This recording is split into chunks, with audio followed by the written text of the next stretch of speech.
बिस्मिल्लाहिर्रहमानिर्रहीम। अस्सलाम वालेकुम नाज़रीन, मैं तारिक इस्माइल सागर आपकी खिदमत में हाज़िर हूँ।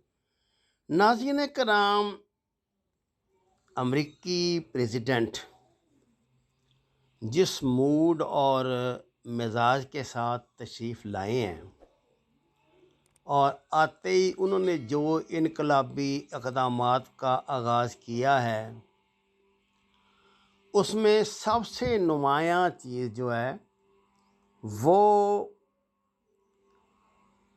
चीन के ख़िलाफ़ उनकी सफ़बंदी है।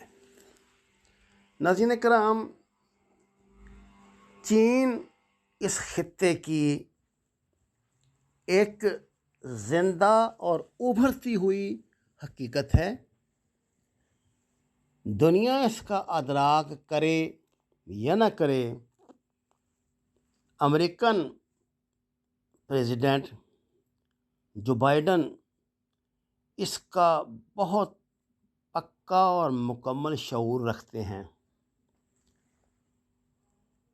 उन्होंने सबसे पहले अफ़गानिस्तान में अपनी पॉलिसी तब्दील करके ये बता दिया कि वो इस खित्ते में होने वाली रूस, चीन, पाकिस्तान, इनकी किसी डेवलपमेंट को ख़ातर में नहीं लाते। मुमकिन है उनके नज़दीक, बल्कि मुमकिन क्या हकीकत है, उनके नज़दीक सी पैक बहुत ज़्यादा अहमियत रखता हो, लेकिन वो समझते हैं कि इससे ज़्यादा ज़रूरत इस बात की है कि वो चीन के बढ़ते हुए मुआशी असरात जो बहुत तेज़ी से पूरी दुनिया पे असरअंदाज हो रहे हैं, उनको रोकें।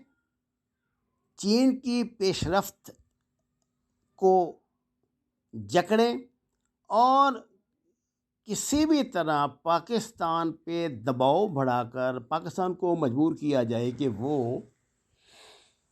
इस मंसूबे को बंद कर दे, रोक दे। अच्छा, इसके लिए स्टिक एंड कैरेट वाली पॉलिसी उन्होंने अख्तियार की है। वो छड़ी भी मारते हैं, वक्ताने भी और गाजरें भी खिलाते हैं। असल में सदर जो बाइडन को मैं उनकी दानिश को तो चेहरा ही नहीं करता, लेकिन ये जान लेना चाहिए कि बंदरों से इंसानों वाला या इंसानों से बंदरों वाला सलूक नहीं हो सकता। ये साउथ एशिया का जो खित्ता है, ये शायद पसमानदा तरीन खित्ता है दुनिया का। आप इसको जैसे भी लें, आप अगर मुझे अफ्रीका की मिसाल देंगे या कोई और, तो मैं उसको नहीं मानता।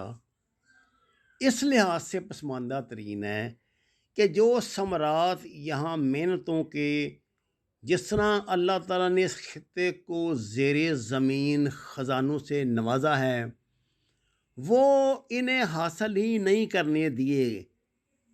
मिडल ईस्ट से लेके तो बलूचिस्तान तक, अफ़गानिस्तान तक, अब आप सेंट्रल एशिया में भी जितने भी ज़मीनी ज़खायर मौजूद हैं, अनफॉर्चुनेटली ये जो सुपर पावर है अमेरिका, वो इसे अपनी जागीर समझता है। इससे पहले रूस भी समझता था, लेकिन अफ़गान जंग के बाद से, रूस के इंतशार के बाद से ऐसा महसूस होता है कि अब रूस ने अपनी पॉलिसी में बिल्कुल तब्दीली कर ली है। सदर जो बाइडन ने क्वाड कॉन्फ्रेंस के ज़रिए जापान, ऑस्ट्रेलिया, इंडिया को अपने साथ मिलाकर अपनी दानिश में तो बहुत बड़ा काम किया, और वो ये समझते हैं कि ये महाज मिलके चीन की पेशरफ्त को इस खित्ते में रोकेगा। लेकिन जवाब में सदर पुतिन की तरफ से जो चाल चली गई है और जिस तरह उन्होंने हंगामी बुनियादों पे अफ़गान कॉन्फ्रेंस की है, रूस में रूस, अफ़गानिस्तान, पाकिस्तान और चीन 4 अहम ममालिक जो असल में यहाँ के स्टेक होल्डर हैं, इसमें उन्होंने ईरान और इंडिया को निकाल दिया है। और ये बहुत बड़ा मैसेज है। अगर ये मैसेज समझ आ गया सदर जो बाइडन को, तो आप समझिए अफ़गानिस्तान का मसला हल हो गया। वरना जब तक ये दुनिया कायम है, ये आतश फ़िशां सुलगता रहेगा, भड़कता रहेगा, और एक दिन ऐसा आएगा कि पूरी दुनिया का अमन जलकर खाकिस्तान हो जाएगा। नाज़रीन कराम, इस रूस में जो कॉन्फ्रेंस हुई है, इसमें अफ़गान डेलीगेशन में मुल्ला बरादर, और सबसे मेरे लिए खुशगवार हैरत ये है कि गुलबदीन हिकमत यार और करज़ई शामिल है। आप जानते हैं करज़ई को बहुत गुस्सा एक ज़माने में पाकिस्तान पे रहा करता था। हालांकि उन्होंने अपनी सारी ज़िंदगी जो है कोयटा में गुजारी, लेकिन जब इंडिया से पिंगें बढ़ती हैं तो उनके पास तो चक्कर देने के लिए बहुत कुछ होता है। अब मैं करज़ई को भी समझ आने लगी है। 2 बातें बड़ी खुशगवार इसमें हुई हैं। एक राउंड टेबल कॉन्फ्रेंस जो है वो करज़ई, मुल्ला बरादर, गुलबदीन हिकमत यार और पाकिस्तानी डेलीगेशन ने अलग से भी आपस में की है, जो इस बात की निशानी है।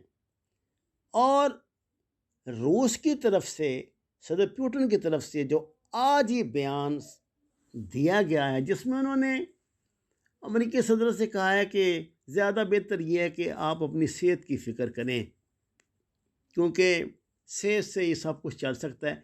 ये सफारत की ज़ुबान में बहुत बड़ा मैसेज है।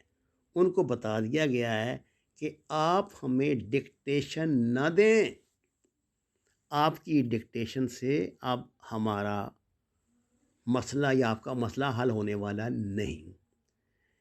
इस कॉन्फ्रेंस से सबसे ज़्यादा खौफज़दा और परेशान है इंडिया।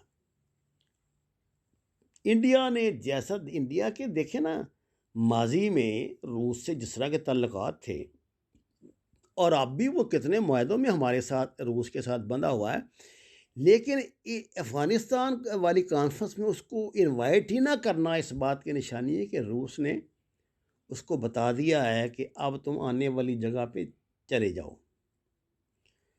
इस कॉन्फ्रेंस की तरफ से इंडिया को ठीक ठाक शटअप कॉल मिल गई है। ईरान तो समझता था इस बात को कि उसको उसको ज़्यादा पंगेबाजी नहीं करनी चाहिए अफ़गानिस्तान के हवाले से, उसने तो नहीं की।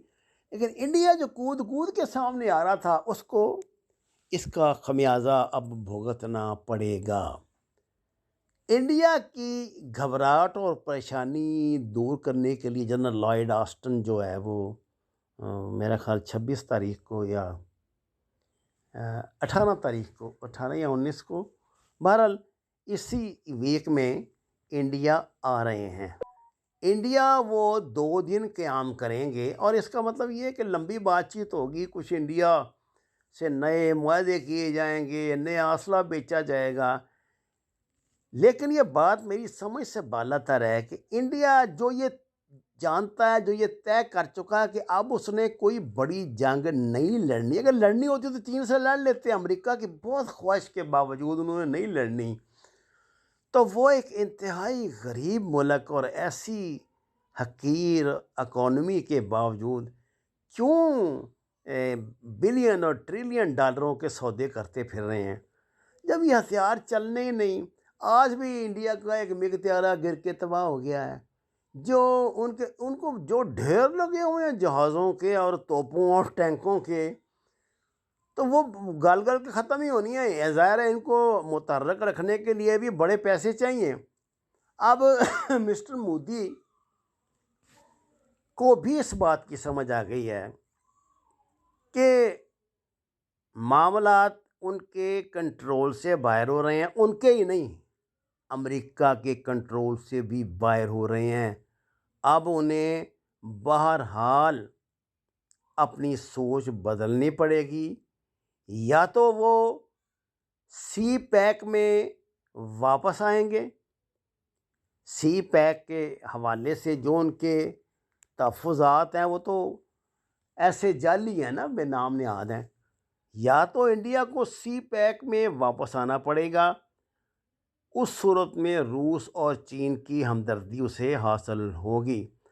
अगर वो अमेरिका का टूल ही बना रहा है तो फिर मामलात उसके बस में नहीं रहेंगे, और जितनी रेजिस्टेंस इस वक्त इंडिया के अंदर मौजूद है, अगर कभी चीन या पाकिस्तान ने लॉन्ग हैंड पॉलिसी अपना ली तो वज़ीर आज़म मोदी को समझ ही नहीं अभी आई उनके साथ क्या कुछ हो जाएगा।